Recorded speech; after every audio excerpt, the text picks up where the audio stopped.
Hey folks, this video is going to be another installment in the periodic series in which I discuss an aspect of life with disability.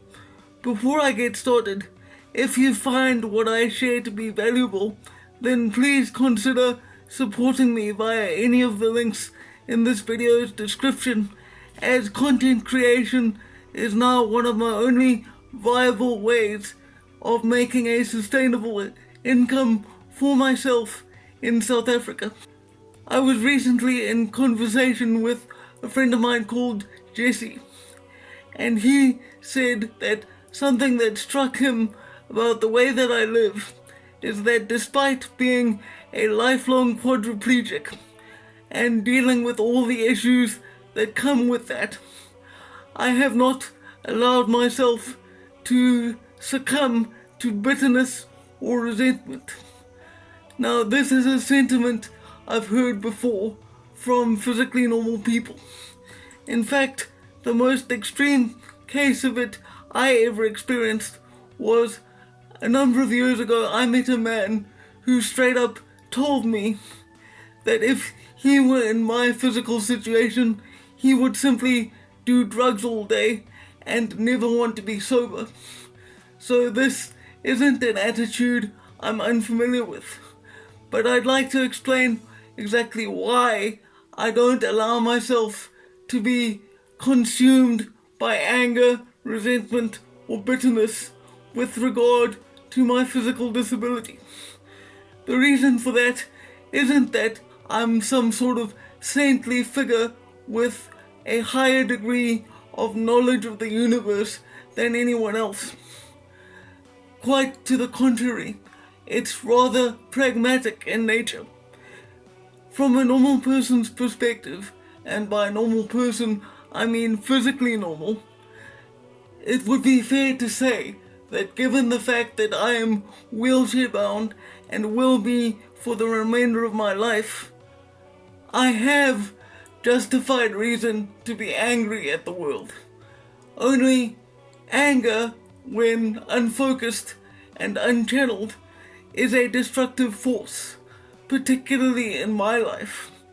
I know that there are people who find anger to be useful motivation, but that is not what drives me. I am more driven and motivated by the beauty of the world and trying to make people smile or laugh rather than ranting and raving about life's inequalities. I find that because I'm socially isolated by my disability and I can't be around other people as one my age would normally do, I'm alone with my thoughts a lot. And if I were to make anger my primary motivation, that would lead down a very dark path.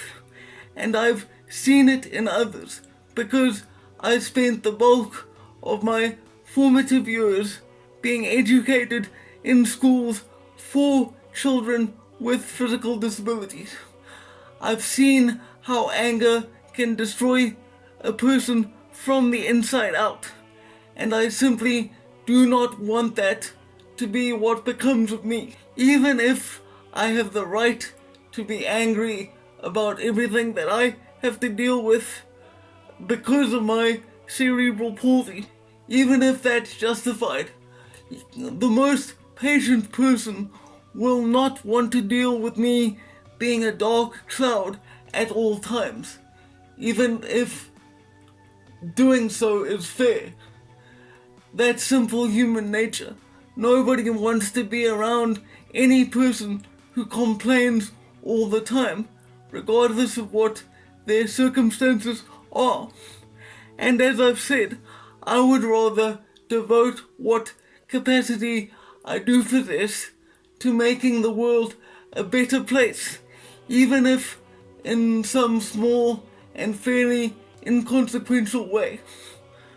I hope that this has been useful and informative for you, and that my perspective gives you a broader understanding of what it's like to live with this kind of disability. Look after yourselves, and for now, farewell.